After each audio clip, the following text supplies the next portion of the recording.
le monde, je vous retrouve aujourd'hui pour une vidéo un peu spéciale. J'en ai fait quelques-unes comme ça, mais faudrait que je prenne l'habitude de plus en faire à chaque fois que je termine un projet. Je vais vous parler de mon pull, le pull Astrantia de Marie-Amélie, que j'ai terminé le week-end dernier. Alors, c'est un patron, oui, donc de Marie-Amélie, disponible sur Ravelry. Maintenant, il est gratuit. Parce que malheureusement, Marie-Amélie a arrêté son activité de designer. Et c'est bien dommage parce que j'ai tricoté déjà plusieurs patrons d'elle et ces patrons sont juste parfaits. Ils sont parfaitement ajustés, ils sont parfaitement écrits, ils sont... il y a toujours des techniques différentes d'un modèle à l'autre et ça permet d'apprendre plein de choses et c'est dommage parce que j'aimais beaucoup cette designer et bon après elle a beaucoup d'autres modèles que j'ai pas encore tricoté, j'en ai fait pas mal mais voilà il y en a d'autres et il faudrait que je m'y mette quoi, que je les tricote un peu parce que ils sont super agréables ces patrons. Alors c'est un pull qui se tricote du haut vers le bas. On commence par monter des mailles, là, et puis vous voyez que en fait c'est un pull qui, contrairement à d'autres, c'est rare qu'on en fasse des comme ça. Maintenant, je sais même pas si j'en ai déjà fait en tricot circulaire, j'entends, hein, parce qu'avant je tricotais à plat et évidemment, bon, il y a le dos est plus haut que l'encolure du dos est plus haute que celle du devant. Mais là, vous voyez, il y a pas de différence, c'est exactement la même. C'est pareil. Il n'y a pas de devant de derrière. Moi, j'ai une toute petite marque dans le dos pour me dire, le dos, il est là. Après, parce que peut-être que quand on le porte, on a une manière... ça se voit peut-être plus, je sais pas. Moi, c'est pas mon cas, mais celle qui a plus de poitrine, par exemple, ça peut-être que le pull prend une forme différente, je sais pas. Je sais pas. Alors, donc, voilà, on le commence par monter les mailles. Là, on fait des rangs de côtes. Alors, combien, j'en sais rien. Que je vous explique, moi j'ai monté, j'ai pris la plus petite taille en fait, voilà, j'ai monté la taille 85, voilà, donc j'ai monté 144 mailles, donc voilà, on tricote les côtes, et après, donc on change d'aiguille, hein, on fait les aiguilles, les côtes toujours avec une aiguille en dessous du reste du tricot. Ensuite, on fait des augmentations, on augmente un petit peu là. Je crois, je sais plus. Enfin bref, et après on commence le fameux point popcorn, donc le motif que vous avez là, voilà. Alors il est en diagramme. Il est en diagramme. L'explication c'est un diagramme. Faut pas avoir peur. Il est très simple, mais long. C'est très très simple, mais long à faire. Est-ce qu'on voit mieux? Bon. Alors. Je vais préciser un truc parce qu'on m'a déjà posé la question. Je l'ai déjà dit dans certains vlogs, mais là, non, en fait, c'est nul ça. Je l'ai déjà dit dans certains vlogs, mais je préfère leur dire là s'il y en a qui ont l'idée de le faire. Les cases grises, ce sont des mailles inexistantes. Alors, on me dit, bah ouais, mais inexistantes, pourquoi elles sont là? Parce que, par exemple, ici, vous voyez, vous tricotez comme si il n'y avait pas de maille grise. Vous la sautez à chaque fois. Voilà, vous faites votre truc. Là, vous voyez, il y a quand même tout ça où il n'y a rien. Et vous voyez que là, par exemple, ça, c'est une augmentation. Donc, évidemment, quand on fait une augmentation, on forme une maille. Donc, après, on la retrouve là. Les mailles qui ne sont pas encore formées sont présentes sur le diagramme pour éviter d'avoir un diagramme avec une forme complètement qui ressemble à rien. Il vaut mieux avoir un diagramme voilà, rectangle comme ça, c'est quand même plus joli qu'un truc qui ressemble à rien où on ne comprendrait absolument rien de toute façon. Alors, vous voyez, c'est simple, c'est que du point endroit. Sauf où il y a les trucs, là, c'est quoi? Oui, les petits ronds, là, ça, c'est des points popcorn. C'est tout. Après, il suffit juste de respecter. Donc, vous avez des augmentations juste là et puis là. C'est tout. Sinon, c'est le point popcorn et le point endroit. Le point popcorn, il est assez simple à faire, en fait. Hein. Je vais vous l'expliquer vite fait. Il est simple, c'est juste que, bon, il est long. Alors, quand vous êtes rendu à la maille du point popcorn, vous tricotez 5 fois la même maille, dans la même maille. Donc, un coup à l'endroit, un coup à l'envers, un coup à l'endroit, à l'envers, à l'endroit.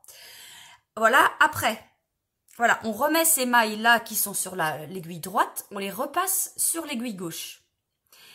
Et on les tricote ensemble par le brin arrière. Alors, c'est ça le truc, c'est que quand c'est pas facile de reprendre, enfin, si, parce qu'il faut pas trop serrer non plus, mais quand on reprend avec notre aiguille droite, quand on reprend les 5 mailles d'un coup, et ben on passe le fil évidemment, et là pour rabattre tout par-dessus, c'est compliqué. Moi je finissais par rabattre maille par maille, hein, parce qu'il y en a tout le temps une qui saute, et c'est juste le truc qui est un peu long. Ça peut devenir un peu pénible, mais franchement, maintenant que c'est fait, enfin je me dis, mais ça valait vraiment le coup, parce qu'il est super beau ce pull. Et voilà, ça forme un truc tout en finesse. J'ai adoré ce pull. Alors après, quand on est rendu là, bah ouais, là. Donc par contre, alors, le truc que je lui reproche, vous voyez, là, on voit quand même vraiment les augmentations, le rang d'augmentation. Parce que ces augmentations-là, c'est des augmentations levées qu'on appelle. Ce qui fait qu'il faut, les augmentations levées, il me semble, je sais plus, mais il faut reprendre. Quand vous avez 2 mailles, une sur l'aiguille droite, une sur l'aiguille gauche, entre les deux, il y a forcément un brin en bas. Et ben il faut prendre ce brin et le tricoter. Il me semble que c'est ça. Et franchement, si vous voulez le faire, alors après, moi, ça me pose pas plus de problèmes que ça. Hein, voilà, parce que c'est bien régulier, voilà. Mais si on ne veut pas ces marques-là, il faut faire un autre système d'augmentation. Alors, je pense soit des augmentations intercalaires, tout simplement. Ah, parce qu'après, si on veut des augmentations vers la droite ou vers la gauche... Ouais, je sais pas. Les augmentations intercalaires, c'était différent de ça encore. C'est juste ça. Oui, je sais plus. Mais il faut faire un autre style d'augmentation. Mais bon, personnellement, voilà, au début, ça me gênait un peu. Mais finalement, non, parce que voilà, c'est vraiment... c'est régulier, voilà. Derrière, c'est pareil. Puis c'est comme ça. Alors après, quand on a fait ça, on met les mailles des manches en attente. Alors, tout est expliqué dans le patron, hein, le nombre de mailles, tout ça. Le début de rang est dans le milieu du dos. Et on met des mailles en attente. Donc, on tricote. On part du début du dos. On fait jusque là. Hop, toutes ces mailles-là, on les met en attente sur un fil.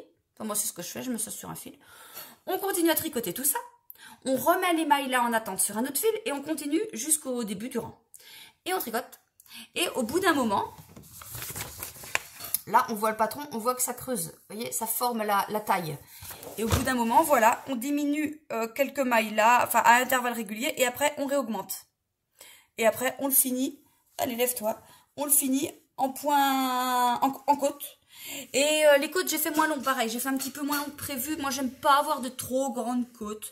Après, je sais pas. Je suis en train de faire un pull, je fais les côtes, je vais les faire normales, 5 cm. C'est la première fois.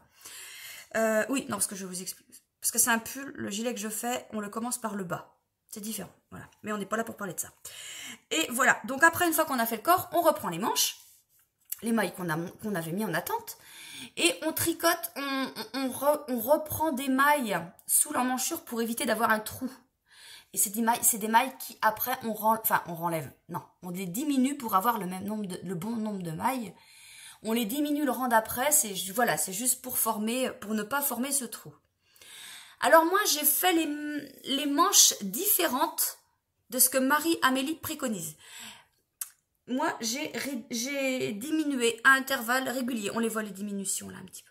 J'ai diminué à intervalles réguliers pour arriver à une manche droite. Marie-Amélie, elle prévoit faire des diminutions. Pas beaucoup, enfin pas beaucoup, un peu quand même, pour finir par ce style de manche. Là, et quand on arrive aux côtes, on tricote plusieurs fois des mailles ensemble. Ce qui fait effet manche bouffante. C'est pas mes manches préférées, mais ça donne un style. Donc après, voilà, chacun fait ce qu'il veut. Moi, j'ai choisi de pas le faire. Voilà, alors, pour le modèle maintenant. Le modèle, donc, il est proposé en plusieurs tailles. De la taille 85 à la taille 135 en tour de poitrine.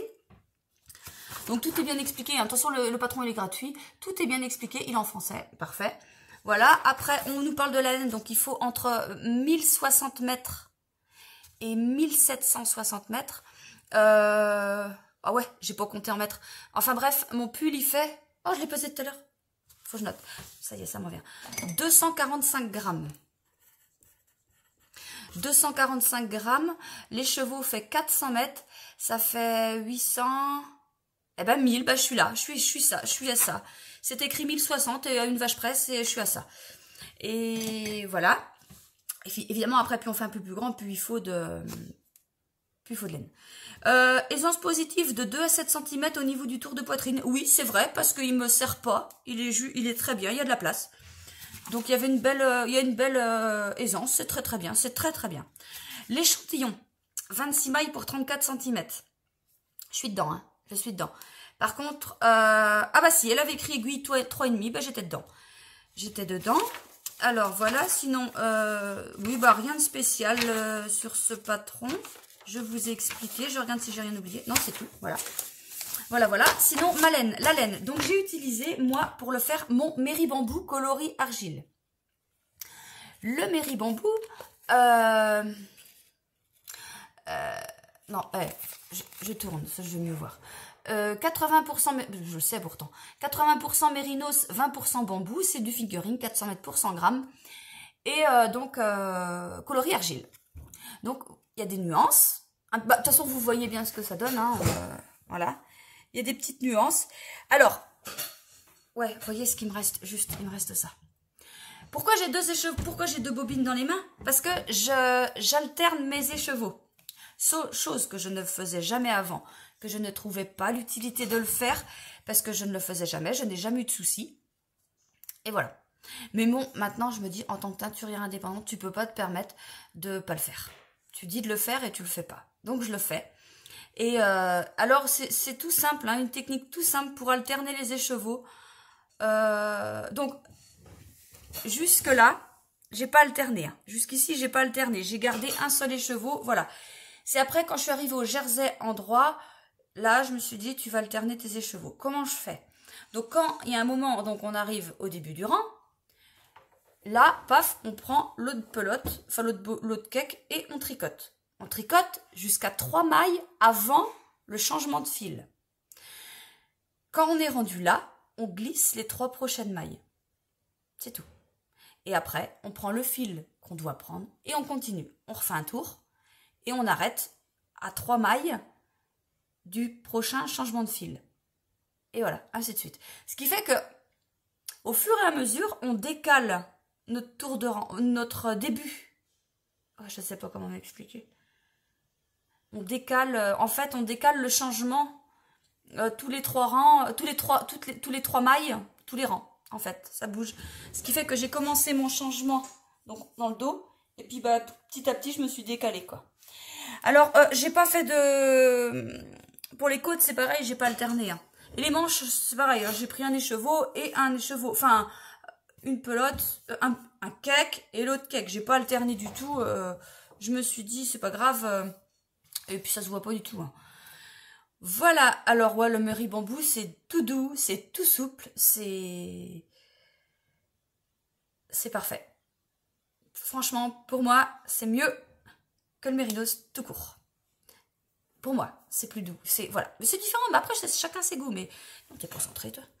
Mais voilà, je trouve ça super bien. Et ben voilà, je pense que j'ai fait le tour pour ce pull. Dans la barre de description, hein, j'écris le modèle, vous pouvez le trouver, Mélène, vous pouvez les trouver. Et puis voilà. Bon, ben, je vous remercie de m'avoir écouté. Et puis je vous dis à la prochaine dans les vlogs. Salut!